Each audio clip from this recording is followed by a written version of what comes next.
Bona nit i benvinguts a una nova edició del Visions.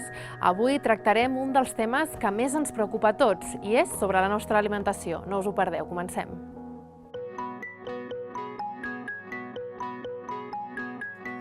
Cada cop la societat es preocupa més pel que menja, tenim masses dubtes respecte a l'alimentació dels nostres fills. S'han perdut els valors de la cuina tradicional? Quines són les bases d'una dieta equilibrada? Aquestes i d'altres qüestions les intentarem resoldre durant els propers 60 minuts de programa. Per fer-ho, al Visions d'aquesta nit hem convidat a Rosa Maria Espinosa, dietista i nutricionista de l'empresa Menja Sa, Montse Tàpia, mestra de cuina i divulgadora, Marina Dunyac, del moviment Slow Food Vallès, i Sara Villanueva, qui ens explicarà els canvis que ha viscut gràcies a portar una alimentació saludable.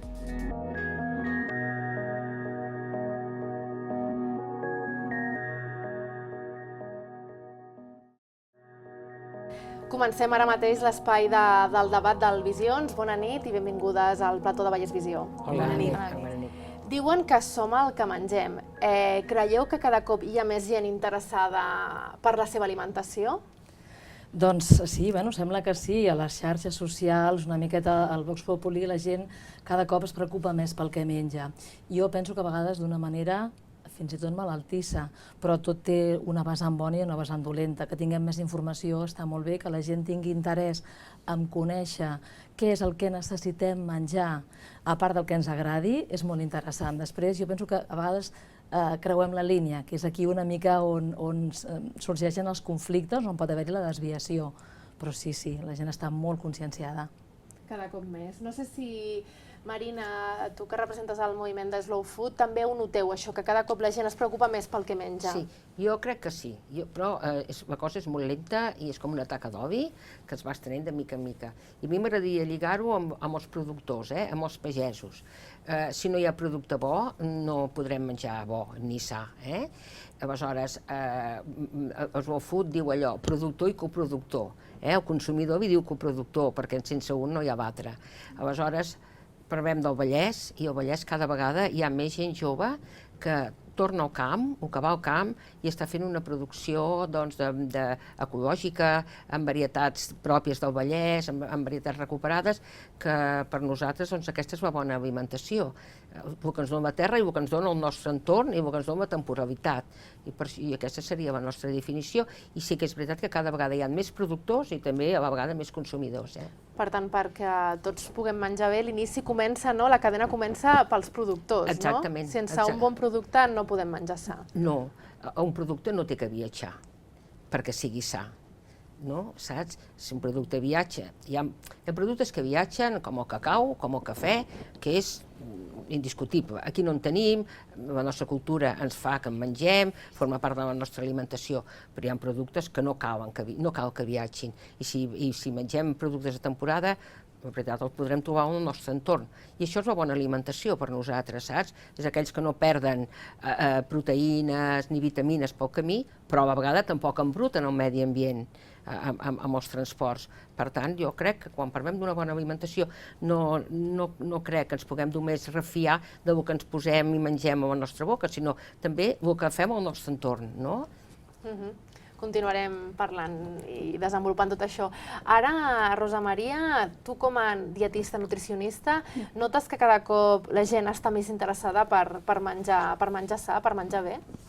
És veritat que cada vegada hi ha més preocupació i, com deia la Montse, també és cert que cada vegada hi ha més i potser massa informació i a vegades informació molt diferent que en realitat el que ens fa és confondre. I una de les tasques que tenim els dietistes nutricionistes és intentar encarrilar això a la mesura del possible i quedar-nos amb la part positiva d'aquesta voluntat de millorar i posar-hi aquells límits perquè no traspassi aquesta línia en la que deixa de ser un benefici i passa a ser un perjudici perquè es converteix no en una ocupació, ens hem d'ocupar de menjar bé, menjar sa, no ens hem de preocupar de menjar, sinó que ha de seguir sent un element més... naturalitat, no? Clar, com hem fet tota la vida, dins de les possibilitats que hi havia personals, socials, econòmiques i geogràfiques, que és una mica també, que comentava la Marina, que és clau, no?, el producte, però amb coneixement i amb criteri de... Sempre dic calma amb l'alimentació i sentit comú per damunt de tot. No creuar aquesta línia que parlàveu les dues, no? Que és el Sí. que es coneix com ortorèxia, no? Ho parlarem més endavant també, però té aquest nom, no em sembla? De moment té aquest nom. Vale. De moment té aquest Abans de tot, però, Sara, tu ets una persona que m'explicaves, no?, que no t'alimentaves de la forma més correcta i vas decidir canviar. Ens podries explicar per què vas decidir fer aquest canvi i què és el que abans feies malament i ara fas bé? Bueno, en principi a mi el que m'ha motivat sempre és l'estar bé. Quan ets més joveneta, doncs el que veus els teus amics que poden menjar de tot, se'n van de festa, mengen un bocata i no els hi passa res. Tu vas a una botiga, et compres la roba i tot et queda malament, no? Al principi el que et motiva és això. Després te n'adones que és que va passant el temps i comences a tindre diferents problemes de salut que convius amb ells i no són normals. L'estar cansat, jo què sé, un estrenyiment, diferents problemes de salut que tenim que no ens n'adonem i els tenim al dia a dia i és com que és lo que hay, i no és lo que hay. Potser el pes, la figura és el que més es nota, no? Clar. Físicament, a cop d'ull, però el més important és els problemes de salut, Exacte. A poc a poc això, quan va passar, quan tens 16, 17, 18 anys, el que t'importa és la roba que et quedi bé i ja està, però quan passa el temps i tens fills i també li has de traspassar aquests hàbits als teus fills i entens que no tens ni idea realment del que estàs fent, és quan te n'adones que has de fer un canvi, has de canviar. I què és el que vas començar a fer bé? O sigui, feies una alimentació poc saludable i vas decidir alimentar-te d'una altra manera? Deies abans que vas introduir aliments que potser abans no feies servir, no? En principi el que vaig aprendre sobretot és a menjar de 4 a 5 cops al dia. Jo tenia la noció de que com havia fet moltes dietes, contra menys menges, més t'aprimes. És el que normalment pensem, no? I en aquest cas no, has de menjar el que toca a diferents horaris, controlats, i el que deia la Rosa Maria, o sigui, tindrà clar que no ha de ser una, no sé com dir-ho. Un neguit, no? Un neguit el dir, oi, és que he de menjar bé, no ha de formar part de la teva vida, el menjar. Sí, algo normal, que sigui normal. I per normalitzar-ho, tot això comença des del moment també d'anar a comprar, no? De fer en els mercats, no? Em sembla que és el que tu moltes vegades recomanes, no? El teu programa de ràdio, que el menjar comença per anar a comprar, fins i tot menjar en família, no? És tota una cultura, no? És la base, o sigui, una miqueta, a veure, els valors, no? O sigui, el poder dedicar-te a atendre els fills, poder-los transmetre una sèrie de coses que tenen a veure amb això, amb el cuidar-se, amb el territori, amb el que tenen al voltant, amb que ells puguin valorar també quin és l'efecte de les seves accions en el seu entorn immediat i sobretot que tinguin criteri. El que passa que la dificultat d'això és fer-ho en l'entorn que tenim. La pressió laboral que tenim, la situació familiar de fills, de feina, clar, moltes vegades perdem de vista el que és més essencial, que és aquesta transmissió, que abans una miqueta comentàvem, no? També abans es feia molt això, a les cases hi havia una figura de referència, normalment una dona, i allò vertebrava la família. Avui en dia les dones, per sort evidentment, tenim un paper laboral molt més important, però clar, això va en detriment, no sempre, evidentment, i a més no és una excusa per no fer les coses ben fetes, però és molt més difícil. Llavors anem amb un dia a dia tan estressat que mantenir aquesta consciència de menjar bé és molt fàcil a nivell d'etiquetes, a nivell de programes, a nivell d'Instagram, a nivell de xarxes, és molt fàcil, és molt difícil portar-ho a la realitat. O sigui, no impossible, evidentment es fa i quan ho fas és molt satisfactori. L'experiència de Slow Food o l'experiència d'ella està molt bé, però aquí sí que el tema és taca d'oli, no? Com has dit tu, Marina, poquet a poquet és una feina de cada dia. De fet, sempre es parla darrerament de recuperar la dieta mediterrània. Tant ens hem desviat en les darreres dècades que ara es tracta de recuperar-ho, què és el que ha passat, no? Vull dir, estem al Mediterrani, com és que s'ha perdut aquesta dieta? Suposo que és per les raons que explicaves una mica, no? Canvi d'hàbits, cada vegada es venen més llibres de cuina, cada vegada, o sigui, cada vegada es cuina menys. Això ja és una dita, però que ja és mundial, o sigui, tu vas a una cuina, en una casa, totes les estanteries estan plenes de llibres i veus tot de pots. I la cuina està impecablement neta. I dius, això no és com va, no és com va. Per tant, és veritat, és totalment d'acord, s'ha perdut aquesta cosa de menjar en família, de fer les menjades a casa. Jo estic molt d'acord amb això, l'altre dia ho parlava, que deies tu, estic a menjar amb sentit comú. no cal buscar grans productes d'aquells que ens afegeixen, no sé quantes coses ens afegeixen a la nostra salut, que a més a saber si ho afegeixen. No? Bueno, això ho diràs tu, eh? No cal, o sigui, amb sentit comú. Mirem el que tenim al nostre entorn. Que ara tindrem cols, perquè, esclar, necessitem la col. Que tenim taronges pel constipat. És que tenim una alegria al nostre entorn, oi? A vegades és que no sabem ni quins són els productes de temporada, no? Tu dius que vas començar a descobrir-ho fins i tot, no? Jo és el que anava a dir, que ella, el que deia de la producció, començar des de la producció, jo he après a comprar. O sigui, anar a comprar simplement, o sigui, el peix a la peixateria, la fruita a la fruiteria, la verdura... Clar, normalment, quan comences a portar a la teva pròpia casa, què vas? Doncs vas a grans magatzems perquè treballes, perquè tens nens, perquè és el més còmode anar i trobar-t'ho tot allà. Què passa? Que has de contrarrestar la qualitat d'aquests aliments perquè, és el que deia ella, transportar un meló i tindre al desembre, als Nadals, menjar meló està molt bé, però no és el que toca. No és el que toca. No és sentit comú. No és de sentit comú. Llavors, que has de treure qualitat a aquest meló per tindre-ho a la teva taula a Nadal.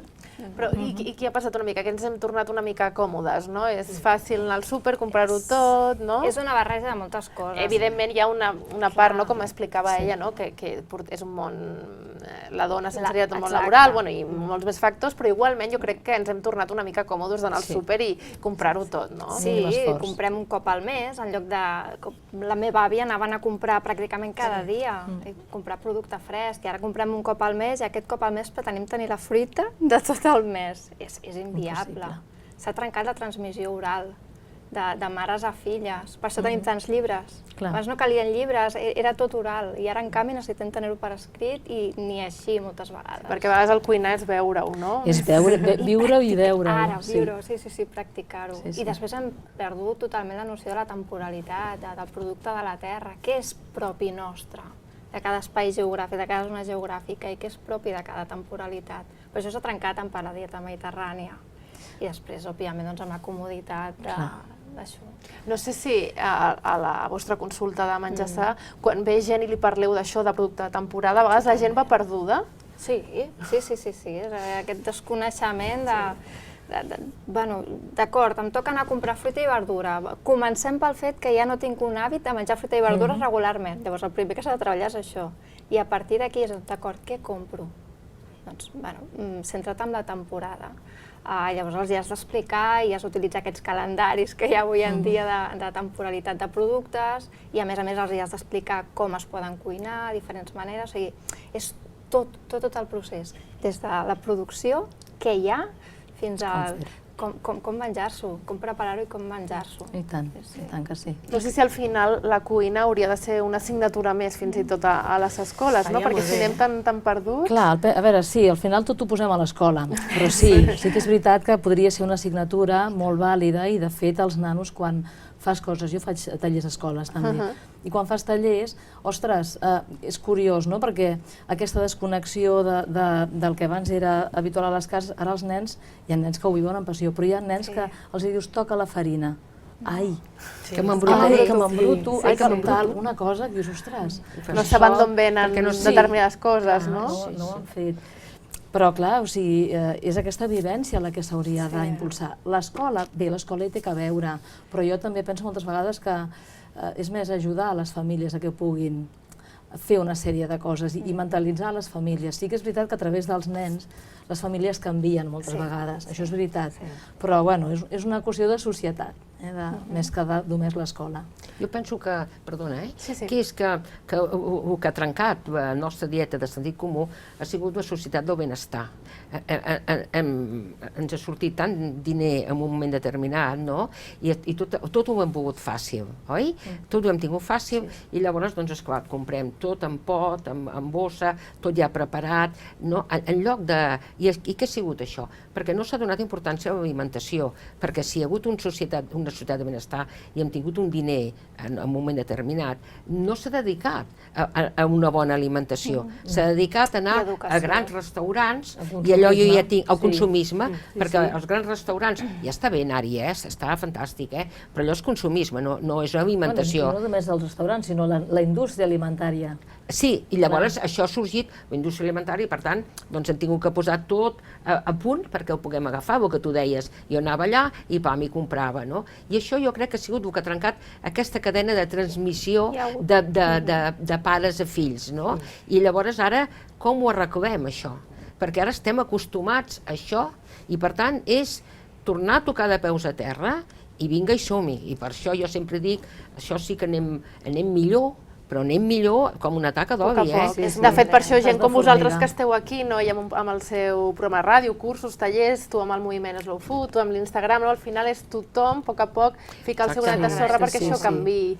I al final també és que és un problema greu, perquè quan hi ha més obesitat són els països més desenvolupats. Per tant, aquí darrere tot això hi ha un problema de salut, suposo que us ho trobeu, no? La consulta, gent que ve amb problemes d'obesitat o d'altres malalties, no? És complexa, per una banda, el tema de confondre la societat del benestar amb la pastilleta que ho cura tot. Benestar també és, faig el que vull i llavors ja aniré al metge i em dirà, doncs pren-te això i curarem. El que no és fet a través de l'alimentació. Això també s'ha de tenir en compte. L'alimentació és la base de tot, no? És la base de tot, fins i tot a nivell d'hàbits en el sentit més ampli de la paraula, perquè l'alimentació és un ritual, en definitiva, no és només què menjaré i com ho cuinaré, sinó és el ritual de parar a taula i fer-ho en família. Tot això també forma part d'una alimentació saludable. I les emocions. Totalment, està totalment. Sí, però al final, com dius, s'ha perdut tant tot, que al final sembla difícil menjar i alimentar-se bé. Realment és difícil? És que hem desconnectat, o sigui, la connexió amb la terra també l'hem fet amb el propi cos. I un punt important relacionat amb el que preguntava sobre l'obesitat també té a veure amb aquesta desconnexió de les senyals de gana i sacietat. Ja no sabem quan tenim gana. Si tenim gana, ens han explicat que és dolent, perquè no s'ha de tenir gana. I ens creen productes que maten la gana. Que maten la gana. És absurd. Tenim gana com a necessitat fisiològica. El sentit comú és que hem de tenir gana. Si no tinguéssim gana, moriríem. Hem de saber quan deixaríem parar. de menjar. Que és el que jo ho dic la meva pròpia experiència.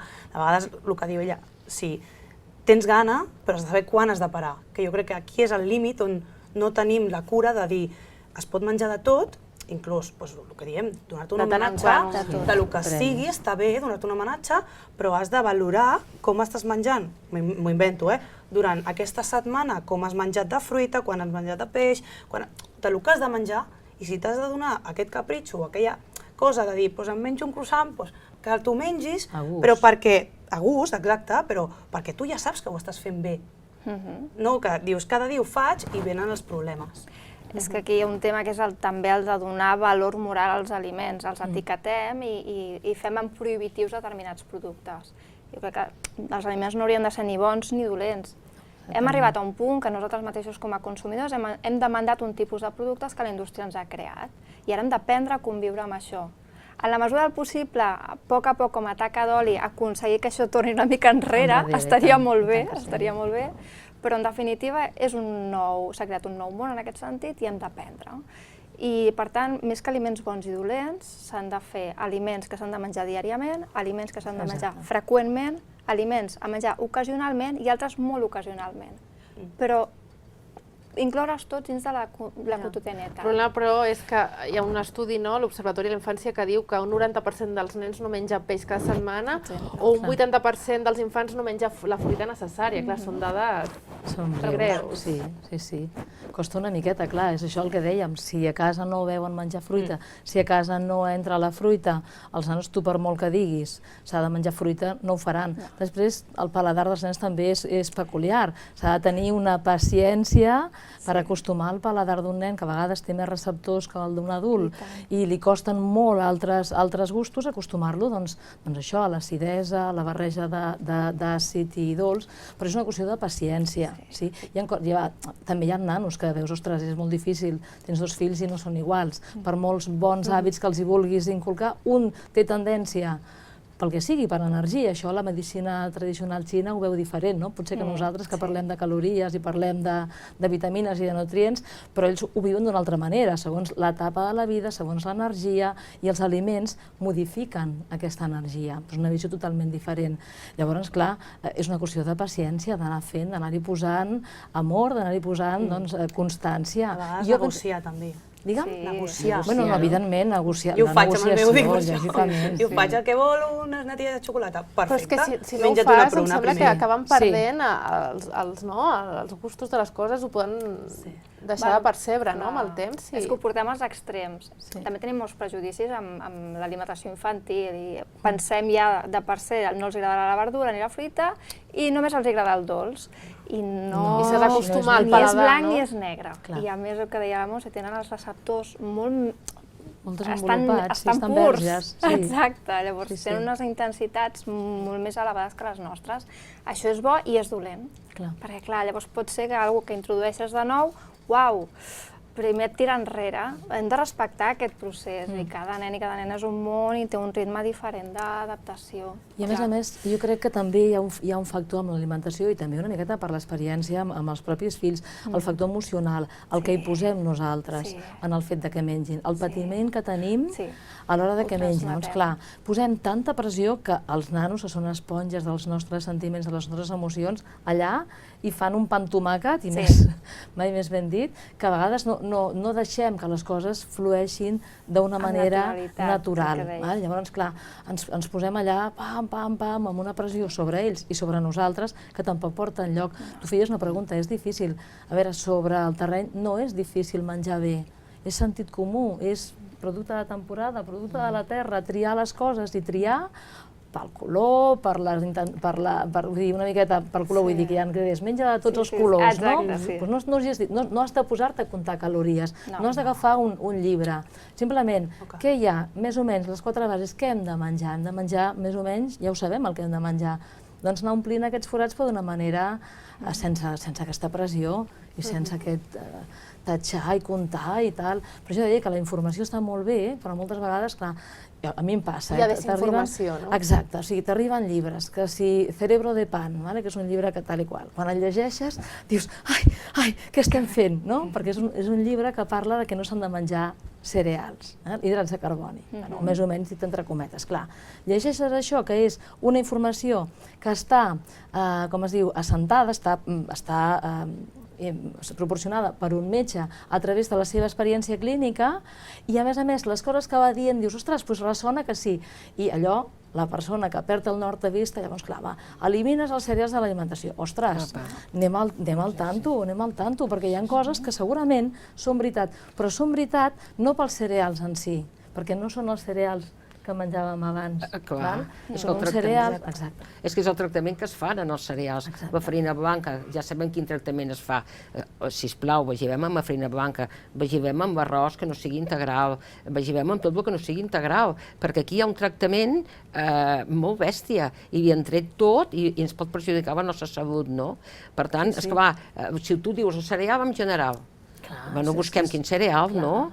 I hi ha una altra cosa que volia dir amb això, que és hora de donar valor als productes que degut a aquella societat del diner els havien perdut de vista. Com per exemple? Les llegums. Com per exemple les llegums, no? Les llegums havien sigut el menjar que vam menjar els que som de la postguerra, no? Ja no són un producte exòtic, no? Ja no és un producte exòtic i s'ha arribat al desprestigi tan gran de totes les llegums que aquest any la ONU ha fet, la FAO ha sigut l'any internacional de les llegums. Quan ja això és un crit d'auxili que m'estic morint, cigronet. O sigui, saps què vull dir? O sigui, les propietats que té les llegums, totes, són, ho sabem totes, la proteïna que té vegetal, no? Combinat amb verdures... No només això, la quantitat de receptes, no? Que es poden fer amb llegums. És que és el que anava a dir, són versàtils. És el producte més versàtil que hi ha, que pots combinar-ho amb tot. I el desprestigi que hi ha hagut degut a que això, a que com que era menjar els pobres, no? I ara això, no? Auxili, que ara farem l'any del... Donem importància, no? Vinga, som-hi. Una altra raó que s'hagi trencat la dieta mediterrània és això. És això, no? Aquest poder econòmic que ens associa a determinats aliments amb poder adquisitiu. Exactament. Res més. Això és sociologia, no? Una mica de venir d'una guerra i clar, és que és tan complexa l'alimentació, tant, que la fa apassionant, no? També, però és molt complexa. Llavors, clar, el tema aquest dels llegums és molt interessant, des de com s'ha perdut el consum d'un producte tan bàsic, tan de la terra, perquè és com molt autòcton, hi ha tants llegums diferents al llarg a tot el món, diferents, uns tenen les llenties vermelles, altres les tenen negres, altres les tenen verdes. I a més un producte que la majoria ens ho podem permetre, vull dir que és dels més econòmics. Exactament. I a més, clar, el prejudici pels productors. Si deixem de consumir aquests productes, vull dir que és una miqueta, tot és aquest cercle. I em fa gràcia l'anunci que diu atreveix-te a fer el dia sense carn, de proteïna vegetal, i et presenten un producte processat. Dius, però si tenim els llegums, si ho podem fer amb els llegums, fas llegum per dinar i fas peix per sopar, i ja estàs. I no has menjat carn aquell dia. I no cal anar al producte processat. Però tampoc l'hem d'eliminar, perquè aquí és on hi ha l'altre vessant. No hem parlat de la gent, potser això que no es preocupa o passa, però després hi ha l'altre vessant. Gent que potser es preocupa tant que fins i tot ha arribat a eliminar de la seva dieta productes que són necessaris i que fins i tot pot ser contraproduent. No és el cas que alertaven també des de l'Hospital Sant Joan de Déu, que hi ha pares que han eliminat als seus fills la llet, la lactosa o el gluten, sense cap motiu, perquè si hi ha una malaltia pel mig és evident que s'han d'eliminar productes, però si no està diagnosticat, és contraproduent fer això o no passa res? Evidentment que és contraproduent, si no hi ha un diagnòstic darrere. És el que hem dit des del principi, hi ha massa informació, molt alarmant, que et fa prendre una decisió creient que és el millor que estàs fent, perquè hem de tenir en compte que es fa des d'una... De la voluntat de fer-ho bé. Exacte, de fer-ho bé. El que passa és que no hi ha un criteri professional darrere. Jo aquí m'agradaria fer una mica de crida també a sanitat. El tema de l'intrusisme professional fa que hi hagi informació contradictòria. Llavors, d'alguna manera, els professionals sanitaris, que som els que treballem amb evidència científica, i aquí, clar, no treballem amb medicina xinesa perquè no és la nostra branca, diguem, la nostra manera de treballar, treballem amb medicina convencional, però fem una medicina convencional que tingui una visió una miqueta més àmplia, que no sigui tan tancada, com que allò ho veig dolent, no, investiguem-ho. I donem-li un motiu, donem-li un caire científic que puguem avalar-ho o no, o realment demostrem que no és correcte. Però clar, si ens posem una bena als ulls i no volem veure el que hi ha a l'altra banda, estem deixant d'emparar a gent que potser necessita un altre tipus de sortida i se'n va directament a l'altra banda on no hi ha una evidència científica ni uns professionals sanitaris que puguin estar fent bé la seva feina. Per tant, però tu d'entrada no recomanes eliminar la llet als infants? No, en absolut, perquè sí, no. Portem segles prenent làctics. Clar, el que passa que, a veure, aquí el tema està, què necessitem? No és que necessitem la llet, és que necessitem calci, proteïnes, clar, llavors és veritat que creuar aquell límit de dir, ostres, qui té la raó? Hi ha gent que creu en l'evidència científica, hi ha gent que creu en altres tradicions, llavors, clar, aquí sí que jo crec que ho dius bé, la medicina convencional s'ha d'apropar, perquè si no perd la jugada. També està clar, abans anaves al pediatre i la llet era intocable, ara vas al pediatre, si el nen té mucositat, et treuen la llet, vol dir que han canviat coses. Han canviat coses, val? Han canviat coses. Jo sóc partidària de que, evidentment, les coses no es poden dir per dir. Hi ha d'haver-hi una casuística, hi ha d'haver-hi una investigació, hi ha d'haver-hi alguna cosa que recolzi allò. El que passa que el que sí que està clar que necessitem els nutrients. Evidentment no té idea. Necessitem els nutrients. Per tradició estem acostumats als làctics, però una cosa és consumir llet, l'altra cosa és consumir formatge o consumir iogurt. iogurt, és molt diferent. Llavors, sí que és veritat que es crea alarmisme, hi ha gent que no hauria de deixar de prendre llet i la deixa de prendre, i igual es troba bé o no, hi ha gent que millora quan deixa de prendre llet, hi ha gent que millora quan deixa de prendre farines refinades, vol dir que alguna cosa hi ha quan s'eliminen productes i hi ha un efecte. Ara, una miqueta donar tota la informació, i el que no han de faltar són els nutrients. Sí, el que passa és que, a banda de parlar de nutrients, hem de parlar de biodisponibilitat. Sí. La biodisponibilitat és, d'acord, de 100 grams d'aliment hi ha 250 mil·lígrams de calci, però d'aquests 250 realment quina quantitat acabaràs absorbint? Doncs bé, la biodisponibilitat no és la mateixa si és llet que si és bròquil, per dir alguna cosa, no? Diu, el tronxo del bròquil té molt de calci, d'acord, però de quanta biodisponibilitat estem parlant? Perquè si amb la llet m'estàs parlant d'un 40% i amb el tronxo de bròquil m'estàs parlant d'un 2%... Clar, depèn en què ho comparis, clar. No, però clar, hem de comparar. Bueno, sí, però si ho compares amb les ametlles, o ho compares amb el sèsam, o ho compares amb algunes llegums, sí que, clar... Però seguim tenint una baixa de disponibilitat perquè hi ha un àcid fític darrere i una fibra, que la fibra és molt necessària. Tot és bo i té el seu punt, que el que et farà segrestar gran part d'aquell calci, no l'absorbiràs tan bé. El làctic, a més, té l'avantatge, dic làctic, no he dit llet, no la llet, he dit làctic, té a més vitamina D, prendre'ls sencers o semidesnatats, jo no els recomano desnatats, haurien de ser semis o sencers, i a més tenen lactosa, que aquests dos nutrients milloren més la biodisponibilitat del calci. En infants no, però també en el cas dels adults també tots sabem una mica allò que ens senta bé o ens senta malament, el sentit comú que tu parlaves, oi, Marina? Sí.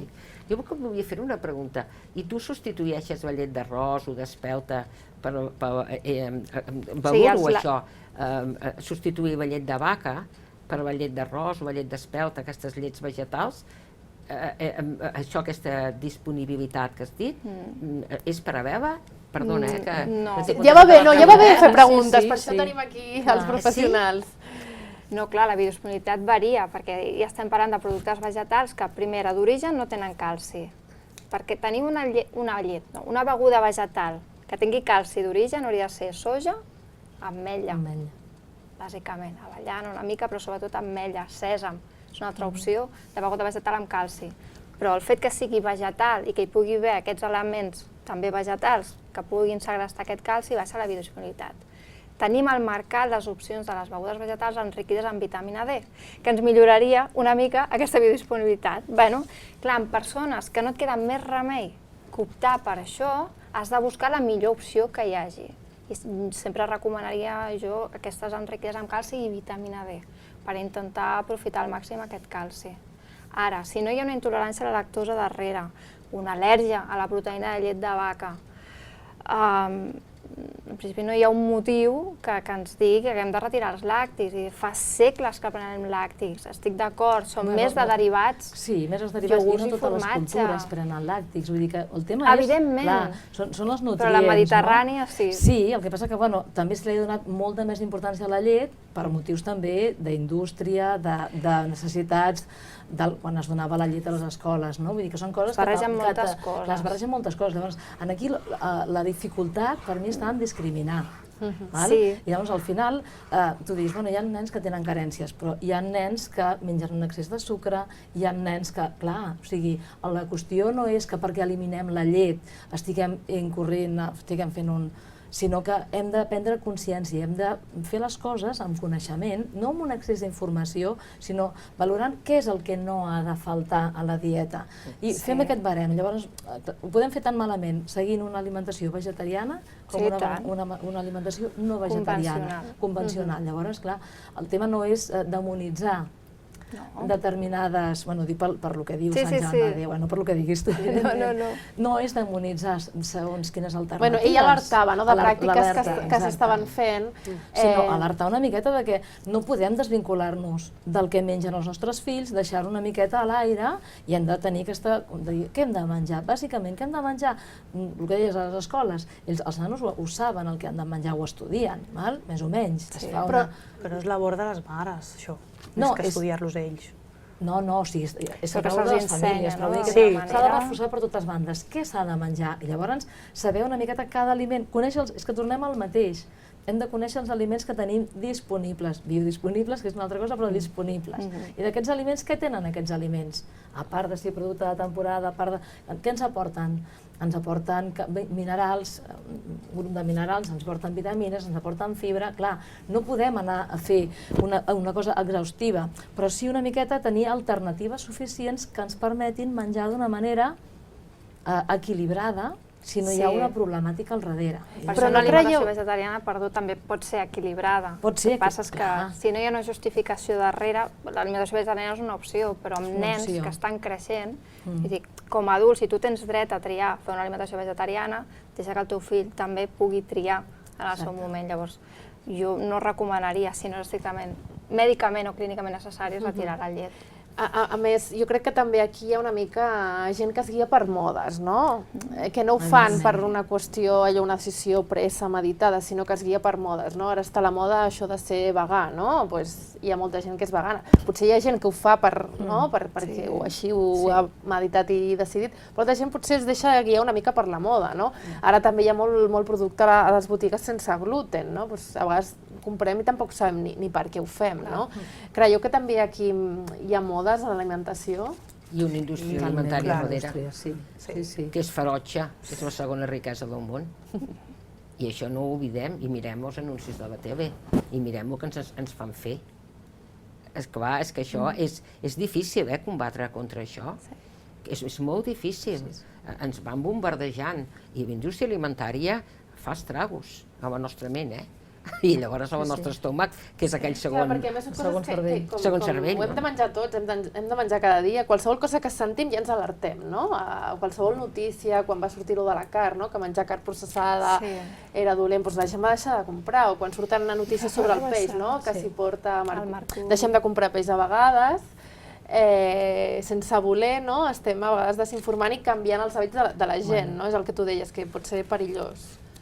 Tenim l'avantatge i la pega que la nutrició és recent, és una ciència molt recent i està canviant constantment, perquè constantment estem descobrint coses noves. Llavors tenim per una banda un desig de menjar millor i estar sans, i alhora moltíssima informació que constantment va canviant. I de cop i volta una cosa és bona i d'aquí 2 mesos resulta que ja no ho és tant. És bona, clar, sí, a més de qui ho diu, no? Llavors t'emmiralles en segon... I a veure qui ho diu, tens que saber-ho, tens que tenir l'esperit crític sempre posat. No sé si Sara, tu també a vegades has tingut dubtes amb què comprar, que era millor, aliments miraculosos... Sí, de tot. O sigui, jo abans de prendre la decisió de tindre una bona alimentació i d'informar-me, que és el que diu ella, sentit comú.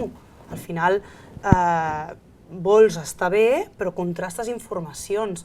Jo no soc ni nutricionista, ni dietista, ni res, però m'agrada el tema i jo m'informo abans de les coses.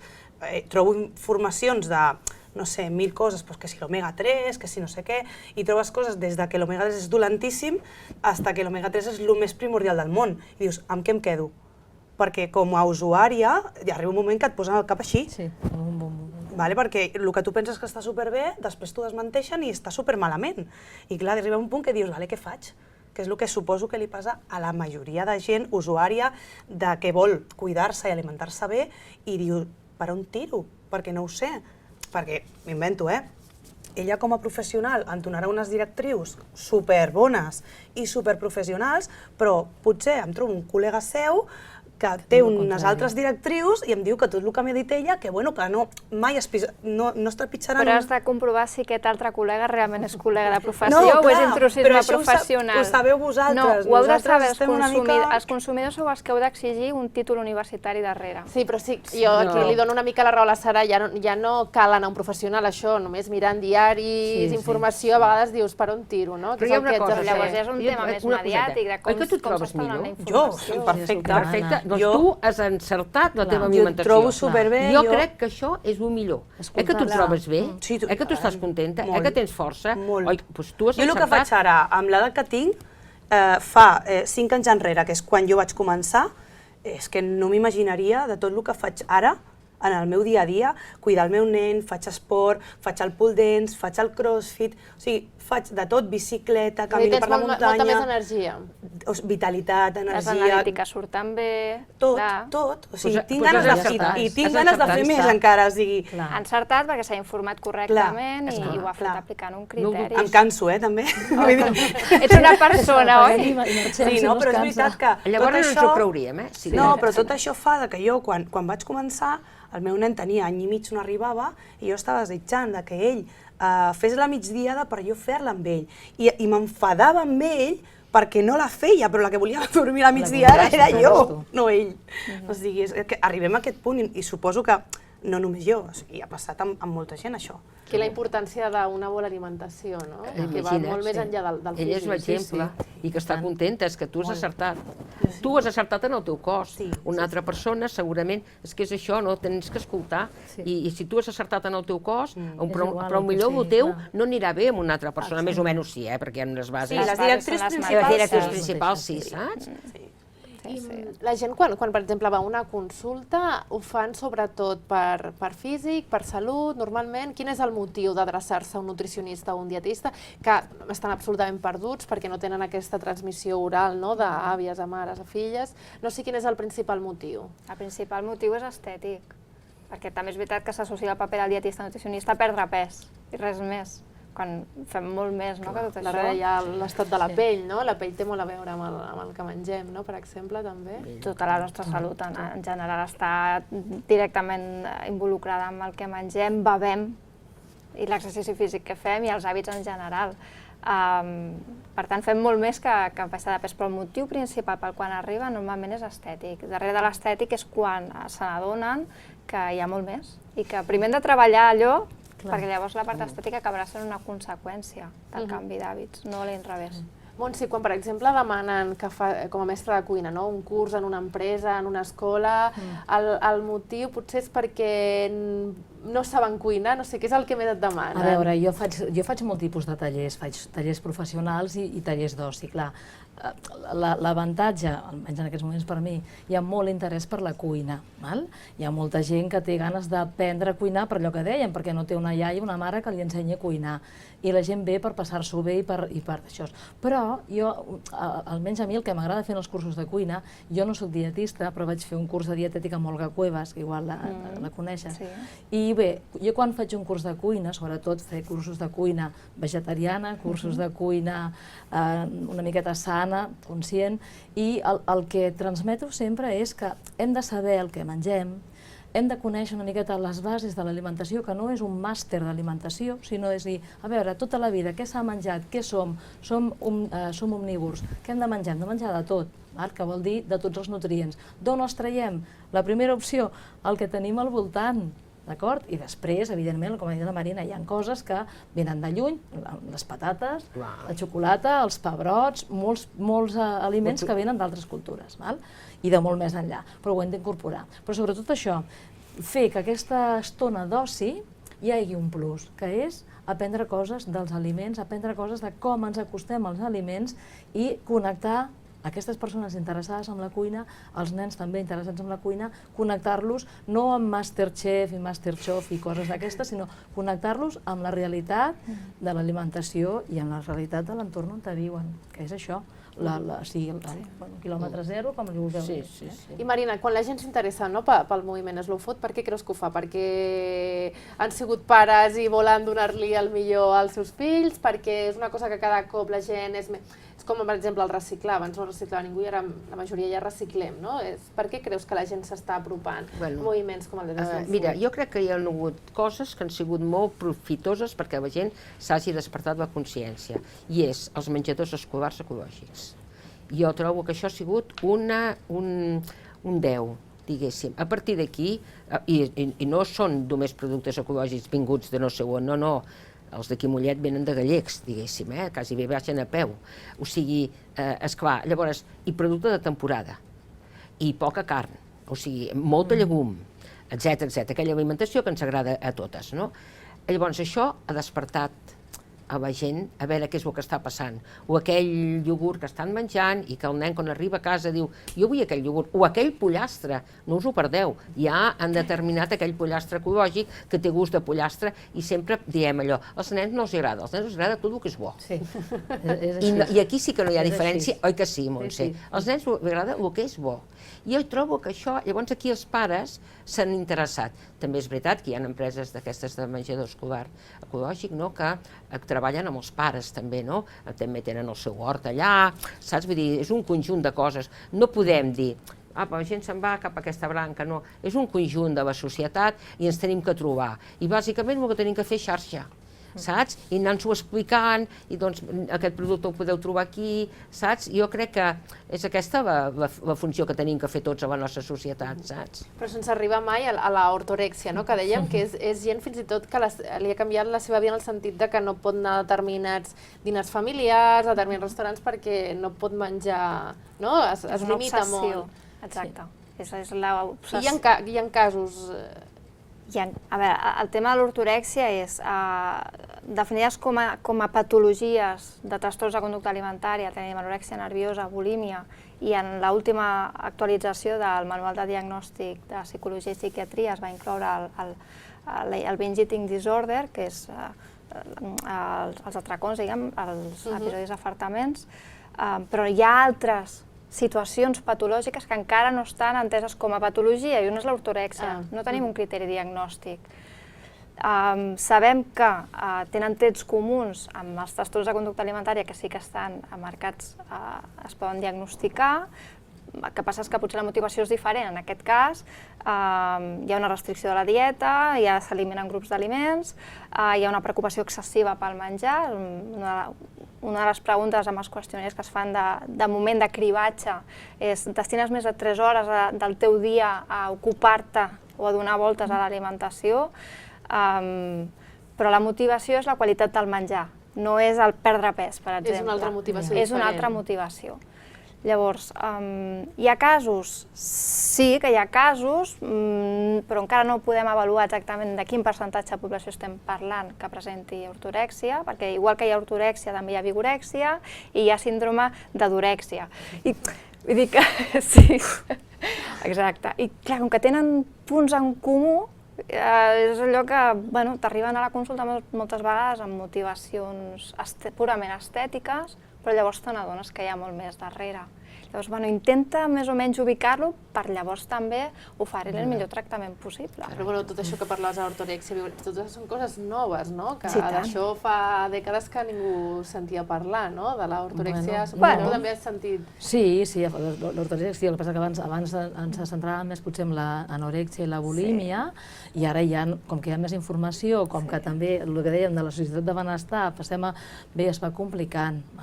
El que passa, clar, tornem a lo mateix, tenim una societat una mica malalta, en general, i l'alimentació és un reflex d'aquest malestar, no?, una mica, perquè si el que deia de les emocions, si tu no estàs bé, emocionalment buscaràs el recurs, buscaràs amb l'alimentació, i t'obsessionaràs amb coses que, si tu estàs bé, tens un equilibri intern, però a la vegada és una retroalimentació, perquè si no menges bé, hi ha moments, ella és l'exemple, tens molta més energia que no pas quan menjaves d'una manera més desordenada o una mica no triant els aliments.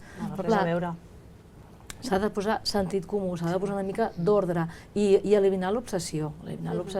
I tot, o sigui, aquest debat, aquesta tertúlia, està bé, perquè posem coses sobre la taula, i al final jo penso que és molt important també tranquil·litzar la gent. Escolta'm, a veure, si menges... O sigui, la qüestió és, hi ha una patologia al darrere? Si hi ha una patologia, posa't en mans d'un professional, lògicament. Si tu vols canviar els hàbits alimentaris, escolta'm, tranquil·litat, fes una revisió, el primer, no? De dir, a veure, què és el que jo estic fent, no? Igualment en mans d'un professional. En mans d'un professional, però una miqueta també dir, què m'està passant a mi ara, no? Connectar amb el cos. Exacte, connectar. Què m'està passant? Quan jo estic trista, què faig? Quan estic nerviosa, què faig? Què compro? Què hi ha a la meva nevera? Passa que hi ha molta gent que no s'ho arriba a plantejar tot això. Clar, I venen clar. amb una altra motivació que et deia, potser estètica. I llavors quan I a partir comences d'aquí ho fa. a partir d'aquí és quan fas que la persona es plantegi aquestes coses. És el que explicava la Sara, no? Que la seva Sí, motivació la és motivació estètica, però principal al després- principi és amb aquesta. adolescència. Però després vas sí. descobrir tot el que hi ha al darrere. Bueno, perquè quan tens 18-20 anys, Clar. tot està bé.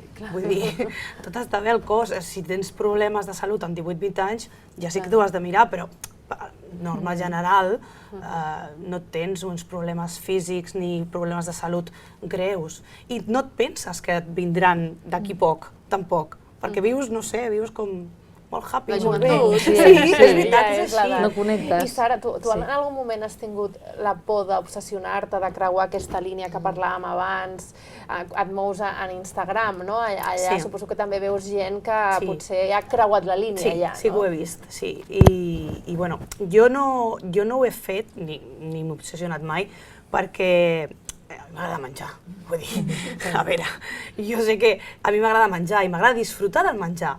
Llavors, jo crec que la gent que comença a obsessionar-se amb això és quan ja no disfruta menjant. És la meva opinió, eh? Jo crec que ja no disfruta, ja és una obsessió el menjar. Llavors, s'ha de cuidar un, has de vigilar el que menges, però el que diem tota l'estona amb sentit comú, si has de menjar-te algú dels aliments que diem de tant en tant, perquè, jo què sé, perquè en aquell moment ho necessites i ja està.